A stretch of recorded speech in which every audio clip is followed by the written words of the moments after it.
ভারতী ক্রীড়াঙ্গনে মেসির বিশৃঙ্খলায় আঙুল উঠেছিল অভিযোগের অরূপ বিশ্বাসের দিকে। ক্রীড়ামন্ত্রীর ভূমিকা কি থাকার কথা ছিল আর কি ছিল এই নিয়েই, আর তারপরে আজকে ইচ্ছে পোষণ করলেন তিনি পদত্যাগের এবং অব্যাহতি দেওয়া হলো।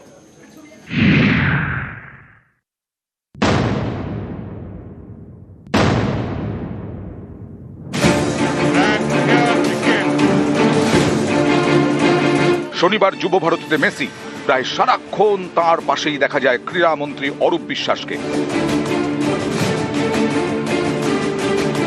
মাঠের মধ্যে লিওনেল মেসিকে ঘিরে সেদিন ভিড়। স্টেডিয়াম থেকে তাকে সেভাবে দেখতেই পাননি দর্শকরা। এতে সল্টলেক স্টেডিয়ামে শুরু হয় তাণ্ডব।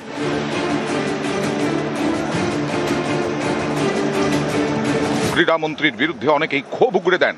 পলিটিশিয়ান নিজে অরূপ বিশ্বাস এবং তার দল বলেরা আমাদের টাকার উপর বেস করে ওরা নিজেরা কাঁধে হাত দিয়ে অরূপ বিশ্বাসকে বলুন সবার টাকা ফেরত দিতে, সবার টাকা। অরূপ বিশ্বাস হায়, অরূপ বিশ্বাস হায়। এই আবহে এবার ক্রীড়ামন্ত্রীর পদ থেকে ইস্তফা দিলেন অরূপ বিশ্বাস।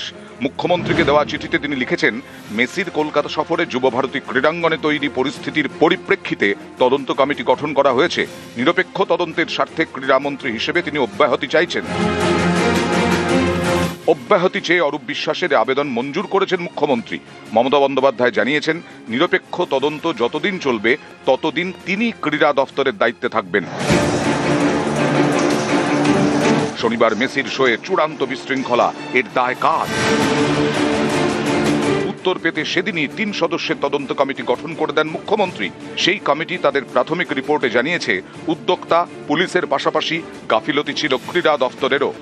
এরপরেই ক্রীড়া দফতরের প্রধান সচিবকে শোকজ করে রাজ্য।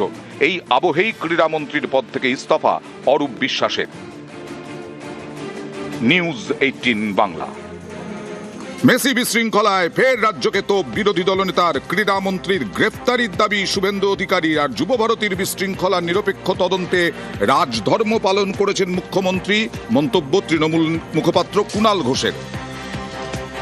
কলকাতাতে আন্তর্জাতিক প্লেয়ার নক্ষত্র মেসিকে নিয়ে কি হলো আপনারা দেখলেন। এটাও কয়েকশো কোটি টাকার চুরি। ডিজিপি রাজীব কুমারকে শোকজ। ও আইওয়াস রাজীব কুমার এই রাজ্যের অলিখিত হোম মিনিস্টার। আইওয়াস বলল অরূপ বিশ্বাস তাকে পদত্যাগ করতে বলা হয়েছে। আরে পদত্যাগে কিছু হবে না মুখ্যমন্ত্রী, আমরা গ্রেফতার চাই অরূপ বিশ্বাস এবং সুজিত বসু। টাকা আপনাকে ফেরত দিতে হবে। আপনি দর্শকদের পিটিয়েছেন আপনার পুলিশ, আবার জেলে পুরেছেন, আগে তাদের জামিন দিন। মেসিকে নিয়ে যে ঘটনা, তাতে রাজধর্ম পালন করেছেন মুখ্যমন্ত্রী মমতা বন্দ্যোপাধ্যায়। পরপর কড়া পদক্ষেপ নিয়েছে। একদিকে ডিজি রাজীব কুমার, সিপি বিধাননগর মুকেশ কুমারকে শোকজ করা, একাধিক পদাধিকারীর বিরুদ্ধে ব্যবস্থা নেওয়া থেকে শুরু করে সিট গঠন, দক্ষ অফিসারদের নিয়ে সিট গঠন। একের পর এক খারাপ ঘটনা বাম জমানায়, কখনো ক্রীড়া ক্ষেত্রে, কখনো যুব ভারতীকে কেন্দ্র করে দুষ্কৃতি আখড়া, জবরদখল, জমি কেলেঙ্কারি, এই সব হয়েছে। কিন্তু আজ পদক্ষেপ নিতে শুরু করে মমতা বন্দ্যোপাধ্যায় রাজধর্ম পালন করেছেন। গ্রেফতারির দাবি করলেন সুকান্ত মজুমদারও। আর পাল্টা কুণাল ঘোষ আরো বললেন, কুম্ভে পদপিষ্টে মৃত্যু হয়েছিল, উত্তরপ্রদেশের মুখ্যমন্ত্রী কেন গ্রেফতার হননি?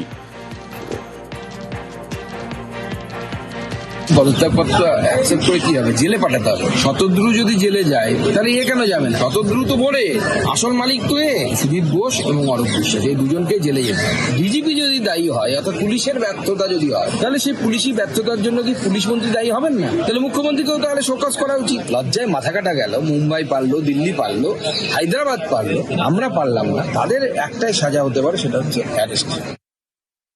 যদি কুম্ভ মেলায়, তাহলে ওখানকার মুখ্যমন্ত্রী দায়ী নন কেন?